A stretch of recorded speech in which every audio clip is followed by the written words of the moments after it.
No. Alright, guys. Welcome to part 3/4 of my build log.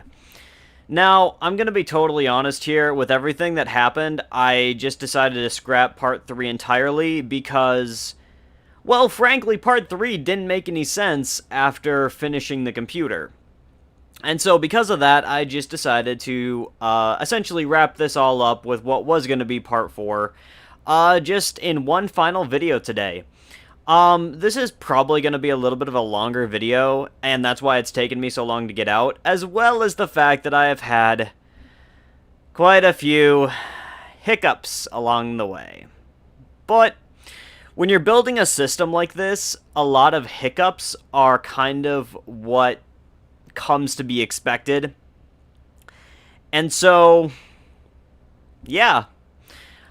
I explained kind of why I did a platform shift right away in the beginning of the video, but just note that Gojira will change. Gojira is not done by any means. This is a computer that is going to be constantly shifting and evolving and advancing, and right now, this is Gojira 1.0. I'm planning on actually building 2.0 right after Christmas because I've got a lot of parts coming in, like a lot. So, yeah. Let's get into it, shall we? Sit back, relax, and enjoy. You know, I hate starting videos like this, but crap. Things have not been going well. Let me show you. Okay, so skipping part 3, going right to part 4, we've got issues. As you guys can see, I have my loop set up. It is incredibly clean. This is my Gigabyte UD3 X79 motherboard. Everything is set up the way that I want it, but let me show you. Hit the power button. Pretty darn quiet at first. Start mashing the delete key.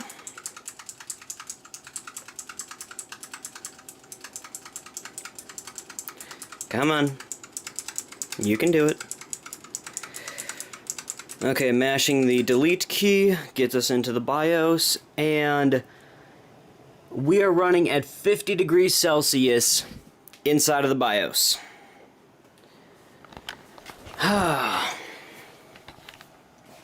So what exactly does that mean?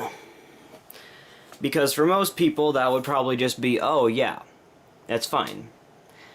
It's not fine because there is a 360mm radiator hooked up to that loop. There is no reason whatsoever that that should be running at 51 degrees Celsius. I have spent almost all of last night and then all of today troubleshooting. The only thing that I was able to figure out is that maybe my block isn't making as good of contact as what I think, because the thermal paste is thoroughly spread and it looks as if it's making pretty good contact. But it's still running way too hot. And I get it, it would probably be fine, but then I have no overclocking headroom. When I tried to run a Cinnabon stress test, it hit 80 degrees Celsius on 2 cores, and that is just unacceptable for water cooling.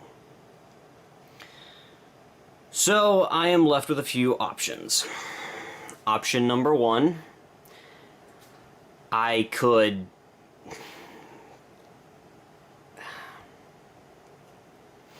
Okay, so option number 1, I could order a new water block, because none of the water blocks that I have, and I've tried multiple, none of them seem to give me good contact on the CPU or something.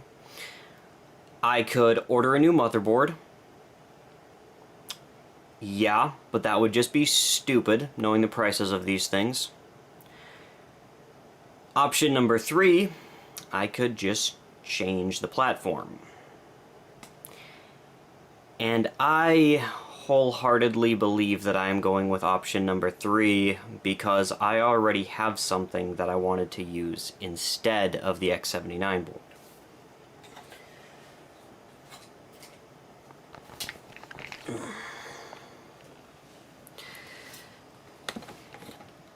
this right here is my Z68 UD3 XP, which is a Z68 motherboard for the i7-2600K, or that I've got my i7-2600K underneath the water block.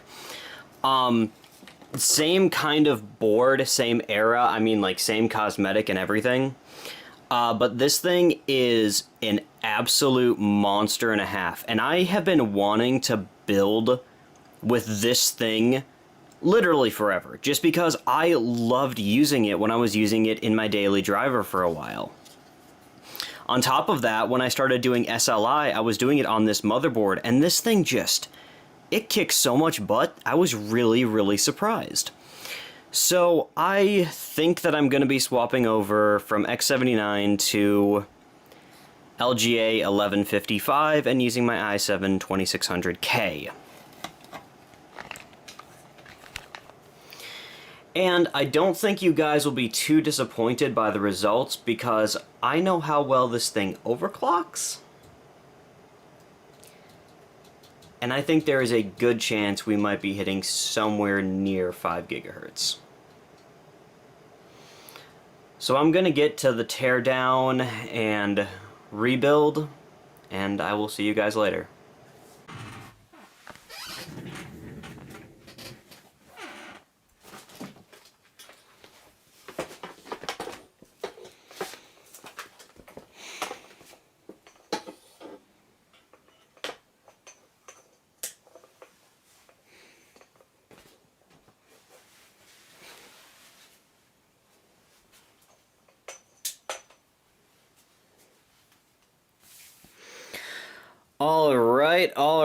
Alright, she is done.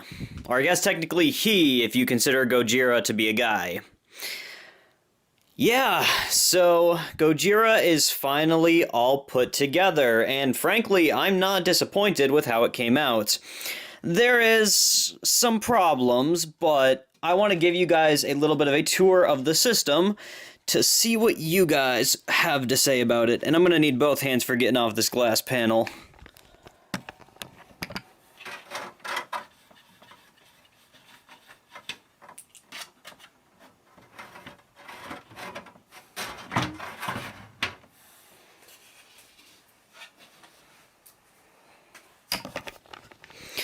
I gotta say, my least favorite part of this entire chassis has gotta be that glass panel. It uses a hinge mechanism that just hooks on right here, and it's really not a tight hinge, so it just feels like it's gonna fall off while you're putting it in. But I got my recording light turned on. Good grief, that thing is bright. Let's see if I can adjust it a little bit.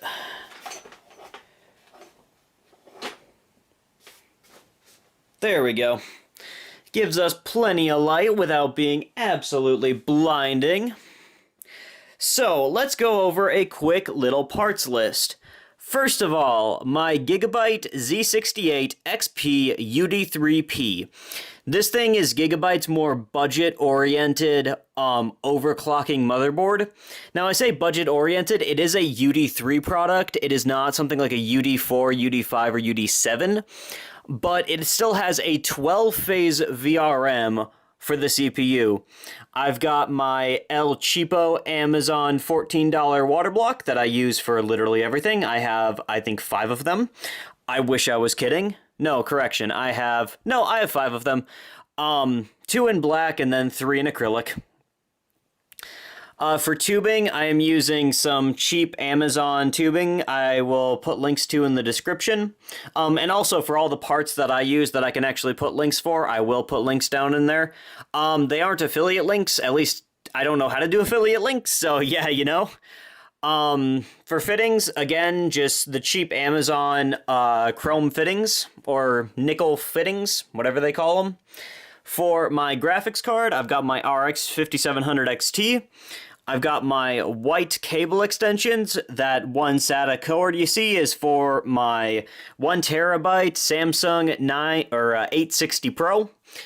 This is my Rosewell 850 watt 80 plus gold rated power supply. two cheap Amazon acrylic top pumps. They are two different models, but they both run right about at the same speed.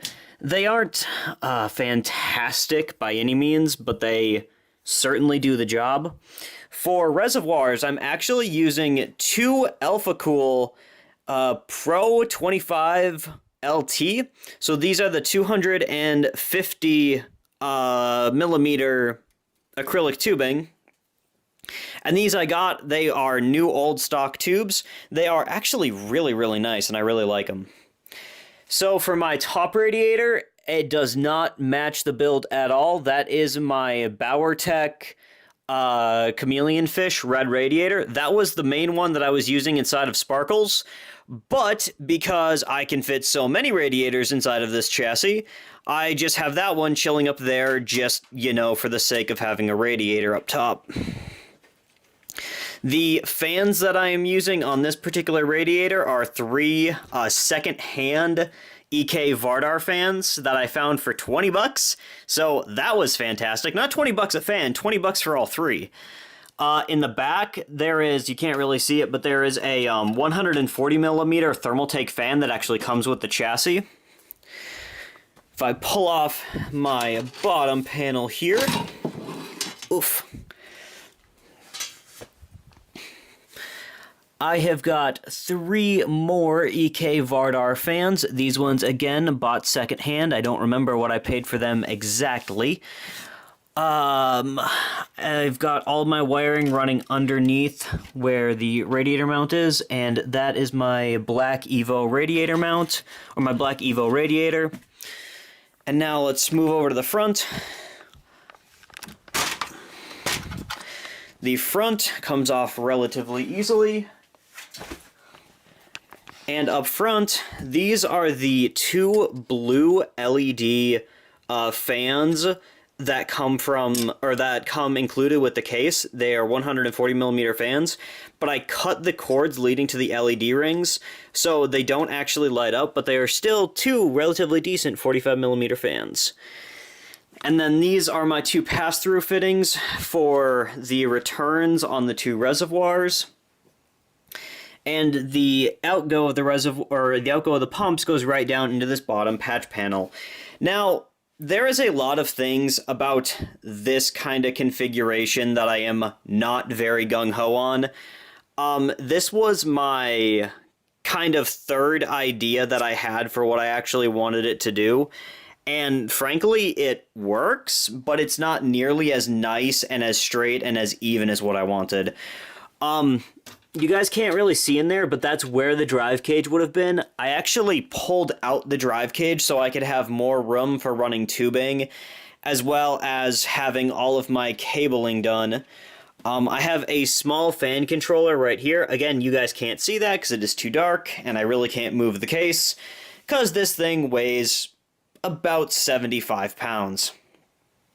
So I really do not like moving it, especially when I have it set up all nice and neat. But with the way the tubings are ran, or with the way the tubing is ran, and in the main chamber, if you're not looking at it too hard, it actually does look really, really, really clean. For the grommets there, I actually just took a razor blade and took out these kind of like flappy parts of the grommet so that it's just the outer ring, and that really cleans up the look. The back panel, the back patch panel, which is where I was originally going to mount the reservoirs, yeah, that is just sitting like that. And then, again, bottom panel, which, again, is just sticker bombed and a piece of ABS plastic.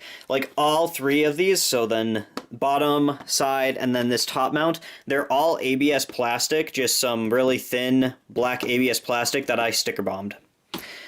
So, yeah, this is Gojira, and frankly, it's kind of freaking ridiculous. Let's get into some performance numbers, and let me actually show you what the overclocks look like, because when I said this thing can hit just about 5 gigahertz, I wasn't kidding. And in fact, we might be able to actually still do that 5 gigahertz mark. But I digress. Let's get into some benchmarks. Alright, guys, so now I have connected my headset so I can actually, move around a little bit. The first thing that I wanted to show you is the CPU-Z, and I will probably end up needing to zoom into this so you guys can actually see it properly.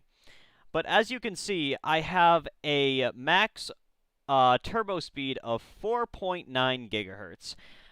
My chip, unfortunately, I don't know if it was Silicon Lottery or what it was, but it just was not able to hit that 5 gigahertz single core turbo. I have the actual stepping set up as 4.9 for one core, 4.8 for 2 and 3 cores, and then 4.7 for an all-core turbo. Now, you might be sitting there thinking, Cross, why would you do this, and why wouldn't you just go for like a 4.8 or a 4.9 all-core turbo? Well, because at 4.8 and 4.9, rendering out YouTube videos was no longer stable. And I have done extensive testing with this thing just to make sure that it was going to be stable. And so because of not having stability at anything above 4.7 all-core, I dropped the core clocks down to 4.7, but then kept the single-core turbo up to 4.9. So doing more single-threaded tasks feels a little bit faster and snappier. And now for voltage. i7-2600K has been known to be able to take 1.45 to 1.5 volts for doing overclock testing. With my really aggressive overclock, my voltage peaks at 1.41. So to give you kind of a context of that, I'm running a low enough voltage to where my temperatures barely spike. And it's kind of wild to me just how almost efficient and honestly kind of golden sample the CPU is. I've known a lot of people to not be able to go over 4.5 all-core with their chip at 1.5 or at 1.4 volts, where 1.4 volts is kind of like that cutoff of where it is safe to have as a daily driver. I'm totally fine with 1.41 because I've got it liquid cooled. So that little bit of extra voltage might slowly degrade the CPU, but the time that it would actually take to degrade the CPU is, well, so great that this thing will probably end up being completely and utterly obsolete before it has any actual problems with voltage. Unlike more modern-day Ryzen CPUs that just unfortunately were way too heavily overvolted because of factory BIOS mistakes. And so, with that being said, why don't I actually pull up the temperatures so you guys can see that as well. Pulling up temperatures, and you can see that my CPU is running pretty much idly around the 40-degree mark. Remember, this thing is pumping a lot of voltage and currently running at 4.7 gigahertz. When it sits just idly where I'm not doing anything, because like I'm recording via CPU right now, when I would be just sitting here idle doing nothing, it sits at about 28 degrees. Actually, yeah, even just sitting here recording, you can see it's only dropping into the low 20s, or high 20s, and then low 30s, with the hottest cores, again, hitting 40 degrees Celsius, with my core junction to thermal max being like 50 to 60 degrees away. So that is perfectly normal, and like my average temperature is sitting at like 32 degrees C on each core. Mind you, this is using crappy thermal paste and a non-lapped i7. If I were to pull this system apart again, which I probably will, like I said, for Christmas, and lap the i7-2600K, and then also lap the water block and use something like KPX, I'm betting I could get this thing idling in the mid-20s. But that is yet to be seen.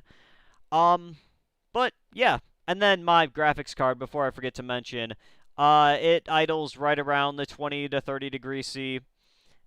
Pretty normal for an RX 5700 XT.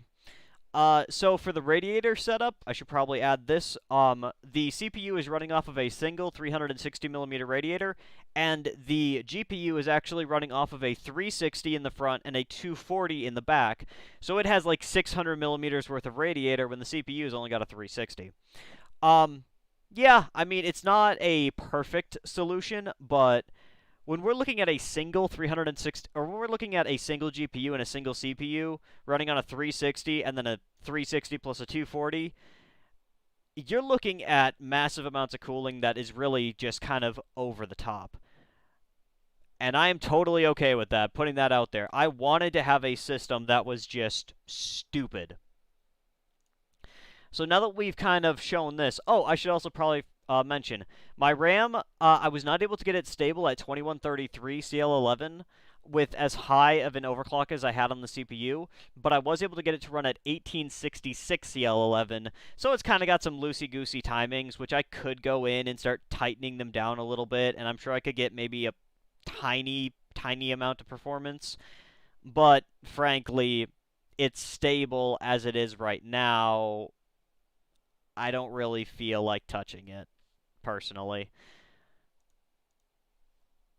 But yeah, so let's get into some benchmark, shall we? Okay, so now let's look at some of the benchmarks that I actually got with this system. The first benchmark that I wanted to pull up is 3D Mark Firestrike. So for 3D Mark Firestrike, I got a freaking insane score. I got a 19,429. And yes, you can check this on the 3D Mark Firestrike score. It's labeled under cross, so if you want to go to the leaderboards and check this, these are my scores. And yeah, just about 20,000. That close to 20,000. That is just wild to me. And then the next test that I ran was a 3D Mark Time Spy, where I got an 8,137. I believe that I actually got a higher score earlier, but frankly, this was just a score that I grabbed while recording. And again, the boost frequency on the CPU is hitting about 4.8 gigahertz until it hits the CPU test, then it drops back down to 4.7, which essentially is kind of like giving it a very safe and stable kind of boost window. And finally, just for the lulz, I did 3D Mark, what is it? Skydiver. Skydiver is an old test, like, I don't even remember. I think it's actually from the time of the i7 2600K. And, yeah, I got a 35,940. Almost 36,000 points on a single GPU setup on this test. That is just frankly insane. And again, this was just blowing my mind with how fast it actually was. But synthetic tests only go so far. So let's hop into some more real-world tests, shall we? How about some Borderlands 3? Now, Borderlands 3 I did do on DirectX 11. I did not do it on the newest one. I did not do it on DirectX 12. The game had a couple of stutters. It was really apparent when I first started playing, but the longer that I played, the more the stutters kind of leveled out. But I'm going to be totally honest here, not a great experience. Not the kind of experience that I would really want to go out of my way to get. Borderlands 3 is one of the examples of why people don't really like the 2600K anymore, because the 2600K really has a hard time with some of these brand new AAA title games, even though I know Borderlands 3 is older. But speaking of brand new AAA title games, let's take a look at some Cyberpunk 2077. I couldn't think of the name there for a second. So this is on 1080p, ultra settings, low crowd density. I need to emphasize low crowd density. If you do not change this setting in your options, you will have terrible performance. When I ran the in-game benchmark, it was actually surprisingly smooth. I cannot talk today. And I got a grand score total of 59.25 average FPS with a max FPS of 68.8 and a relatively decent minimum frame rate of 44.6. Now, remind you, this is on ultra settings. So, frankly, the RX 5700 XT was really never designed as an ultra settings card for this particular game, but it still put up a really good showing, and I've played about 5 hours of Cyberpunk on this particular configuration, and I really don't have any complaints about it. In fact, I would probably have set it down to high or even medium just to get an overall higher frame rate. So there is a AAA title game that actually did very, very well. Moving on over to our next AAA title game, and it is an absolute crowd favorite, Elden Ring. Now, I didn't get exact performance figures from Elden Ring because I couldn't get my Afterburner software working. I don't know why. Probably something I was doing wrong, but I digress. This game did not run great. Iceberg Tech has recently done some videos on Sandy Bridge and Ivy Bridge era stuff and Elden Ring. The fact of the matter is, these chips really were never designed for running games like this. Elden Ring, just like Borderlands 3 and Borderlands Tiny Tina's Wonderland, I guess technically that one's its own game, but those are games that really utilize the AVX2.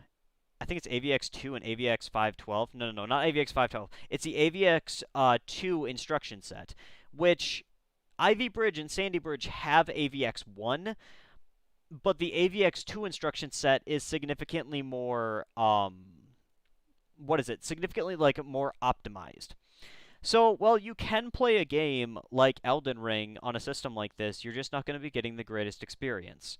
And the best way that I can describe Elden Ring on this system is imagine playing Dark Souls 1, the original, on the original Xbox 360. It was an absolutely playable experience, it just wasn't great. Especially compared to something like the newer versions of Dark Souls 1 that just simply run fantastically. But now let's get on to some of the games that, you know what, actually are designed for a system like this. The first game, the game that I probably play the most, and the game that I have 5,400 hours on. I wish I was kidding. Dota 2. Now, Dota 2 runs absolutely freaking fantastically.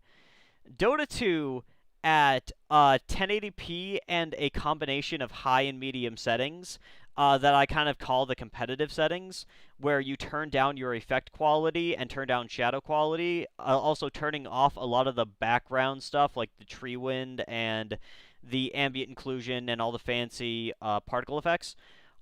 It turns the game into something that is super stable, and still, frankly, you really wouldn't notice it when you're actually playing the game. But with Dota 2 on competitive settings, we were sitting anywhere between 120 and about 140 FPS. Frankly, it could have been a little bit faster if I had a faster CPU, but I have had a fantastic time playing this game, and I spent a good 6 hours yesterday playing it with Cynthia. And I gotta say, I've got zero complaints, and this is one of the games that I play the most. Moving on over to another one of my personal favorites, Battletech. Not third person, sorry. Battletech is a top-down strategy game, and of course, Battletech runs on a lot of computers. I mean, Battletech runs on my laptop relatively decently. And so Battletech was, as far as I'm concerned, an absolutely fantastic experience. 1080p, absolutely maxed out. Again, wonderful. The next game that I tested was actually a brand new game that I just got that I haven't actually played before. Need for Speed Heat. I guess I shouldn't say it's brand new. It is a new-gen Need for Speed game. I grew up with Most Wanted, Underground, Underground 2, and Carbon. Primarily Carbon. Carbon was my favorite. But I just decided to test out a new Need for Speed game because I wanted to have some fun with it. Need for Speed Heat at max settings 1080p It gave me an average of 55 FPS, and the GPU was pegged at almost 100% the entire time. So this was not a CPU bottleneck, this was a GPU bottleneck. And again, I thought that the system ran really well. The game looks absolutely gorgeous. And again, I have no complaints about it. And finally, the game that should surprise nobody if you've been anywhere near my channel, Grim Dawn. Grim Dawn is a game that is a top-down action RPG that is essentially the spiritual successor to Diablo 2. But frankly, calling it a spiritual successor to Diablo 2 is an insult to Grim Dawn because Grim Dawn just exceeds anything that Diablo has ever created, in my opinion. If you guys like action RPGs, go buy Grim Dawn, then go buy Grim Dawn for your friends, and then your friends will buy it for their friends, and the next thing you realize, literally everybody owns the game. At least everybody on my friends list does. Don't know how that happened. I digress. Grim Dawn is a top-down action RPG game that is notoriously CPU intensive. But at 1080p and close to maxed out settings with low corpse persistence, the game ran buttery smooth, and frankly, for a game that does have somewhat lackluster optimization for certain areas, I've got no complaints about it. I, again, have put about 10 hours of Grim Dawn on, and I thought it was actually just a wonderful gaming experience.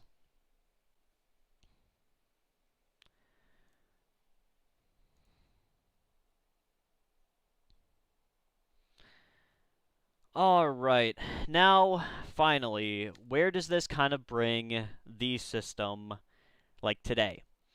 Well, Goji, like I said, is not done. There is a lot of things about this system that I want to change.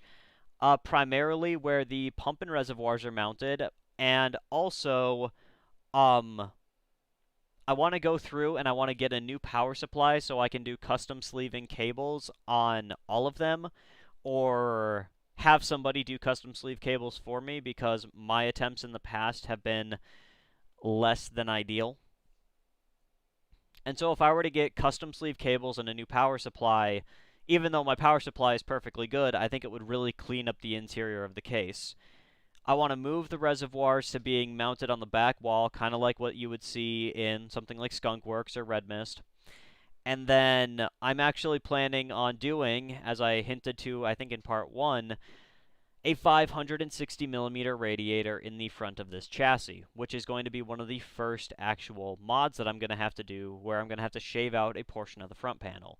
But again, I'm going to bring you guys all along for the ride as this goes, or as I kind of like build this thing. I know that I am not the greatest at recording footage, and I know that I have a hard time with it sometimes, and sometimes I'm just not even motivated. But frankly, this system is... it's something else.